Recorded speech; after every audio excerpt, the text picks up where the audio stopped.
Bueno, vamos a sumergirnos hoy en una de las alegorías más potentes y la verdad más duras de la Biblia hebrea, el capítulo 16 de Ezequiel. Es una historia tremenda, muy dramática, que nos habla de amor, de traición y al final de una fidelidad que sorprende.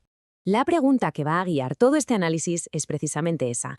¿Es posible que una historia así, que mezcla amor, traición y perdón, pueda explicar algo tan complejo como la relación de una nación entera con su Dios?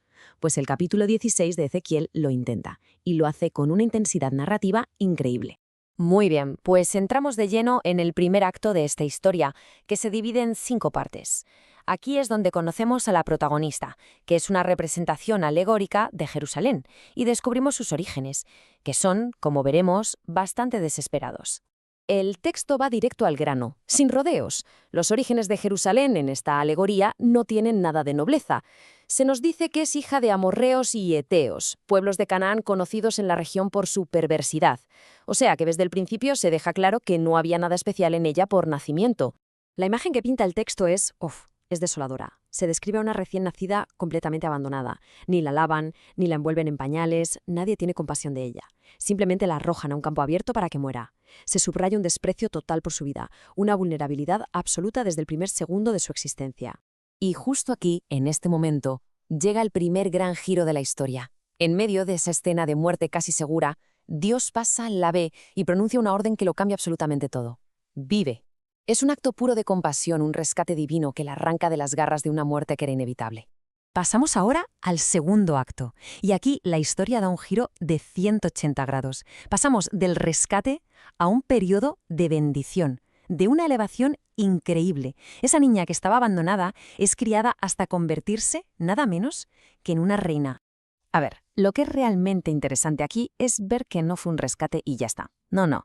El texto detalla un proceso muy deliberado, paso a paso. Primero, el pacto, que se simboliza con ese gesto de extender el manto sobre ella. Después, unos cuidados exquisitos.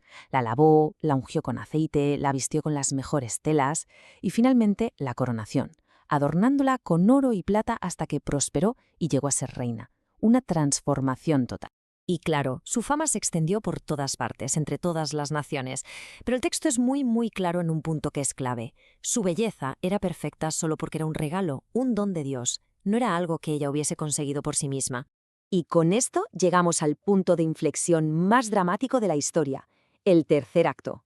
La reina, que ha sido bendecida y está en la cima de su gloria, toma una decisión que lo cambiará todo para mal.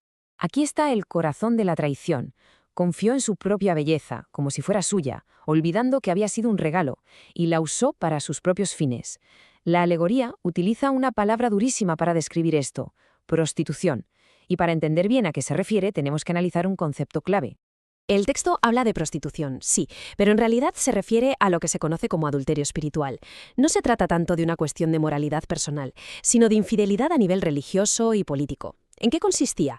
Pues en abandonar el pacto con Dios para hacer alianzas con naciones paganas y empezar a adoptar sus prácticas idólatras. Y esta tabla, es que ilustra de una manera tremenda cómo se pervirtieron todas esas bendiciones. El contraste es brutal. Los vestidos preciosos que Dios le dio los usó para decorar altares para ídolos. El oro y la plata para fabricar esos mismos ídolos. El aceite, el incienso, incluso el pan de Dios se ofrecían a esos ídolos. Y lo más terrible de todo, los hijos que tuvo, que el texto dice que eran de Dios, fueron sacrificados en el fuego a esos dioses falsos.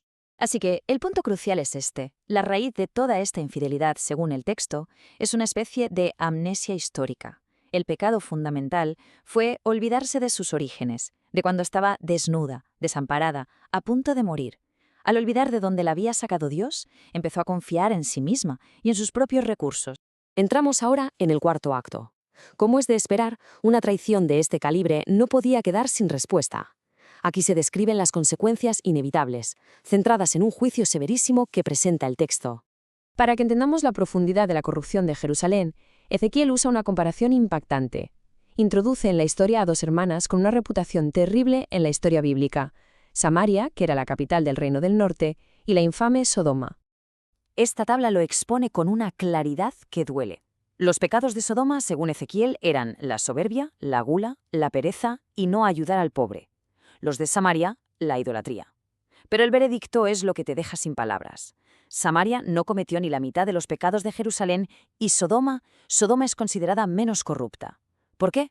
Porque Jerusalén había recibido un pacto, un conocimiento y unas bendiciones que las otras ni soñaron. Su pecado era mucho más grave porque sabía perfectamente lo que estaba haciendo, hasta el punto de que su maldad hacía que sus hermanas parecieran justas en comparación. El castigo que se describe es, simbólicamente, lo contrario a las bendiciones que recibió. Sería una humillación pública, despojarla de toda su gloria y entregarla para que la destruyeran esas mismas naciones con las que se había aliado, sus antiguos amantes. Y justo cuando parece que todo está perdido, que no hay salida, la narración nos lleva a su inesperado acto final, un acto que va más allá del juicio y nos habla increíblemente de restauración. Este versículo es el clímax de toda la alegoría. A pesar de todo, de la traición, del pacto roto, la historia no termina en destrucción. Dios dice, antes yo tendré memoria de mi pacto. Fijaos bien, es la memoria de Dios, no el mérito humano, lo que abre un camino hacia el futuro. Este nuevo pacto que se promete tiene unas características fundamentales. Para empezar, se basa por completo en la fidelidad de Dios, no en nada que Jerusalén haya hecho. Además, es un pacto sempiterno, para siempre, y, lo que es aún más sorprendente, no solo restaura a Jerusalén, sino también a sus hermanas, Sodoma y Samaria. El objetivo final es llegar a un estado de perdón, pero también de recuerdo consciente de la gracia que se ha recibido. Si tuviéramos que sacar una única lección central de todo este drama, probablemente sería esta. La fidelidad de Dios es más grande que la infidelidad humana. Al final, a pesar de todo lo ocurrido, la última palabra no la tiene el juicio, sino el compromiso inquebrantable de Dios con su propia promesa. Y terminamos con una última reflexión. El texto nos deja con una paradoja fascinante. Por un lado, el perdón total de Dios. Por otro, una vergüenza tan profunda que deja a Jerusalén sin palabras. Esta plantea una pregunta que da que pensar. ¿Cómo es posible que el perdón absoluto y la vergüenza coexistan? Quizá la respuesta está en que el verdadero arrepentimiento no consiste en olvidar el error, sino en transformar ese recuerdo a la luz de una misericordia que uno sabe que no merecía.